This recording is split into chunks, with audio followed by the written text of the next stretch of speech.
Ternakan haiwan bersat ini mempunyai potensi yang besar sekali bagi membantu untuk keupayaan kita dalam menghasilkan daging keperluan negara kita.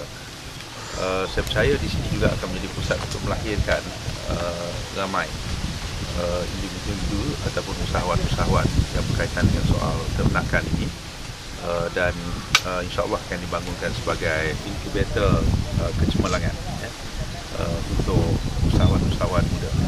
Jadi harapan saya juga keseluruhan kawasan di Hulu Terengganu ini akan dilihat dapat membangunkan suatu ekosistem yang lengkap, bukan sahaja di pusat ternakan haiwan ini tetapi juga di seluruh kawasan yang orang ramai akan mengambil bahagian dalam menternak, dalam menyediakan makanan lembu misalnya, dan kemudiannya akan dibangunkan pusat-pusat pemrosesan dalam bentuk industri hiliran.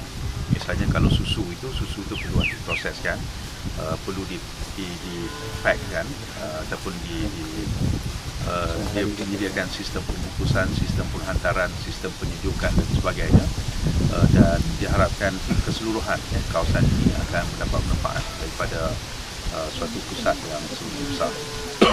Di sini ada lebih kurang 2,000 ekor lembu pada sepanjang masa yang kemudiannya akan digunakan untuk membantu ramai lagi nak berternak di seluruh negara. Tetapi dalam masa yang sama ada beberapa projek-projek lain seperti pusat satelit feedlot yang dikendalikan oleh beberapa pihak, dan juga pusat penternakan kambing dan kambing diri yang kita rasakan akan menjadi sebahagian besar daripada seluruh ekosistem kawasan ini. Kawasan ini adalah seluas kira-kira 5,000 hektar, lebih daripada 2,000 hektar keseluruhannya. Satu kawasan yang cukup luas yang sepatutnya menjadi suatu model yang boleh digunakan dalam negara kita dalam masa yang terdekat. Jadi makanan nanti tengok macam mana? Apa kos makanan? Di sini saya rasa makanannya menggunakan rumput yang sudah pun ada di sini, sistem pemakanan yang lebih natural daripada menggunakan makanan-makanan khas yang diimport dan sebagainya, kerana ini akan dapat mengurangkan kos. Tapi kita nak galakkan ataupun saya meminta supaya jabatan untuk melihat kemungkinan untuk tanaman rumput Napier secara besar-besaran di sini, dan bagaimana kita menggalakkan penduduk tempatan kalau mereka ada tanah itu terbiar untuk tanam rumput Napier ataupun rumput yang dikatakan sesuai dengan kegunaan binatang-binatang yang ternakan yang ada di sini.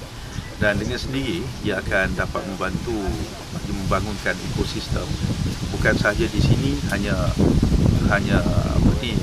menyediakan makanan untuk ternakan mereka, tetapi orang kampung pun boleh menyediakan ternakan sekiranya jumlah haiwan yang ada di sini semakin bertambah di suatu masa nanti. Jadi ini juga perkara yang perlu dilibatkan keseluruhan kawasan yang berdekatan, bukan hanya kawasan yang ditentukan sebagai pusat ternakan haiwan ini. Ya, kita sangat itu adalah cita-cita utama kita, mengurangkan kebergantungan kita kepada daging import dan juga kepada susu import. Kerana sebagaimana yang selalu kita sebutkan, kebergantungan itu menjejaskan keupayaan dan kekuatan negara dalam konsep kedaulatan makanan yang ingin kita capai.